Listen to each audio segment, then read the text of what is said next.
안녕하세요, 무비맨 시청자 여러분. 오는 8월 14일 개봉 예정인 분노의 질주 홉스앤쇼가 개봉하는 가운데 분노의 질주 시리즈를 책임지는 주연 배우들의 재미있는 이야기가 있어 함께 공유해볼까 합니다. 분노의 질주 시리즈는 아마도 남성 관객들의 큰 지지를 받는 영화가 아닐까 생각됩니다. 그만큼 마초적 본능과 욕구를 매우 잘 알고 만족시켜주는 영화라고 볼 수 있겠죠. 그래서일까요? 이 영화에 출연하는 주연 배우들의 남자로서 자존심과 신경전이 대단하다고 합니다. 그런 소문들을 추측할 수 있는 것이 바로 이번 새롭게 찾아온 분노의 질주 홉스앤쇼가 오리지널 시리즈가 아닌 스핀오프라는 점입니다. 왜냐하면 스핀오프를 제작한 큰 이유 중 하나가 드웨인 존슨이 오리지널 시리즈에서 하차를 했다는 점이기 때문인데요. 그가 하차한 이유가 바로 빈 디젤과의 마초족 자존심 때문이었다고 할 정도였으니 그들의 신경전이 얼만큼 대단한 것인지 짐작해 볼 수 있을 듯 합니다. 그런 소문들을 증명하듯 얼마 전 월스트리트 저널에서 밝힌 분노의 질주 주연 배우들이 맺은 복잡하고 다소 희한한 남자들만의 자존심이 걸린 계약과 비하인드가 있어 소개해 드릴까 합니다. 빈 디젤, 드웨인 존슨 그리고 제이슨 스타뎀은 촬영 전 영화 속에서 자신들이 얼마나 때리고 맞을지에 대한 제한을 두는 계약이 존재한다고 합니다. 재밌죠? 제가 헐리우드에서는 그 주연 배우들이 근육의 미세한 사이즈까지 계약서에 넣는다는 이야기는 들어봤어도 액션씬에서 구타의 횟수까지 계약서를 작성할지는 몰랐네요.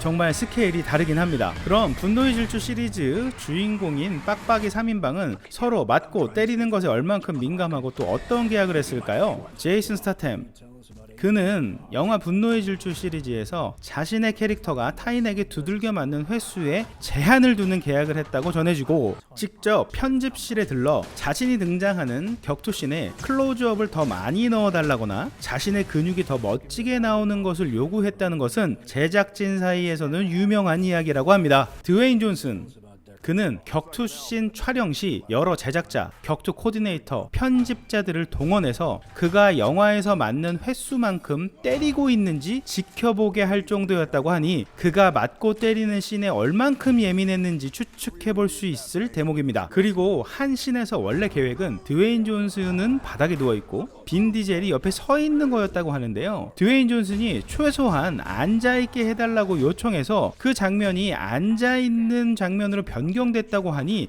이 정도면 맞고 때리는 단순한 자존심만은 아닌 것 같습니다. 빈 디젤, 그의 여동생은 시리즈 5편의 제작자로 참여했었다고 합니다. 그 당시 오빠인 빈 디젤이 얼마나 맞는지 촬영장에서 직접 지켜보면서 편집과 리허설에도 맞고 때리는 장면에 의견을 행사할 정도였다고 하며 그가 넘어지는 장면에서는 어느 특정 위치로 넘어져야 한다고 지시했을 정도라고 하니 이게 작품에 대한 애정인지 오빠에 대한 애정인지 헷갈릴 정도네요. 그리고 리허설을 본 후 맞은 만큼 때릴 수 있는 거죠? 라고 제작진에게 물어보기까지 했다고 하니 정확하게 어떠한 애정인지는 모르겠지만 정말 그 애정만큼은 인정해야 할 듯합니다. 그리고 빈 디젤은 자신이 맞는 모든 동작에 수치를 부여해 총 얼마나 맞게 되는지 계산을 하려고 했다고 합니다. 그 이유는 격투씬에서 제이슨 스타뎀과 비교해 비슷하게 맞고 있는지 파악하려는 게 목적이었다고 하니 이쯤 보면 그들의 맞고 때리는 것들이 자존심을 넘어 집착까지 보여지는데요. 그러나 그것은 너무 복잡해서 실제로 이루어지지는 못했다고 합니다. 이러한 빈 디젤의 행동이 드웨인 존슨과의 불화의 시발점이 됐다는 루머가 있기도 합니다. 원래 분노의 질주 더 세븐에서 빈 디젤이 제이슨 스타템을 죽이기로 되어 있었는데 스타템을 살리기 위해 주차장을 갈라놓는 씬으로 변경했다고 합니다. 아마도 다음 시리즈를 염두한 부분이겠죠. 그리고 제이슨 스타템과 드웨인 존슨이 처음 만나 격투를 하는 장면에서 폭발물을 터뜨리면 드웨인 존슨이 피하는 것으로 원래 설정되어 있었지만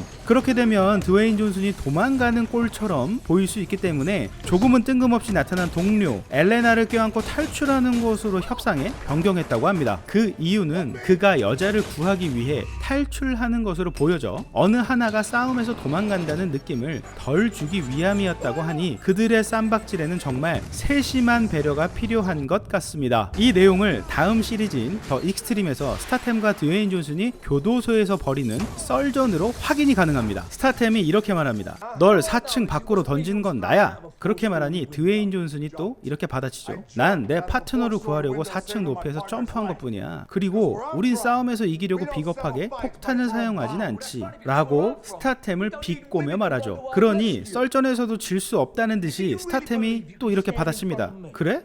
우린 싸우다 여자의 도움을 받아서 도망치는 법은 없는데? 라고 말이죠. 이거 주먹이 아니라 말싸움에서도 서로 누가 하나 일방적으로 몰리는 경우가 없네요. 참 세심합니다.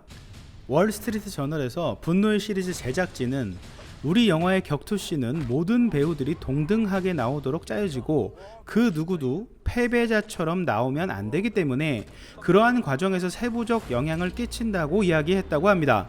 뭐 쉽게 말해서 모든 주연이 멋지게 나와야 하는 액션 영화이다 보니 어느 누가 확연히 강하다는 것을 조심하기 위해 맞고 때리는 것에 민감할 수밖에 없다 정도로 정리할 수 있겠네요. 이번 분노의 질주 홉스앤쇼에서는 드웨인 존슨과 제이슨 스타템이 한 편으로 나온다니 서로 쌈박질하는 모습은 거의 없을 것 같아 그런 부분은 아쉽기도 하지만 이제는 둘 중에 누가 더 많은 적들에게 주먹을 날리는지를 지켜보는 새로운 재미가 기대되기도 합니다. 혹시 때리는 것도 비슷하게 설정을 하거나 계약을 했을까요?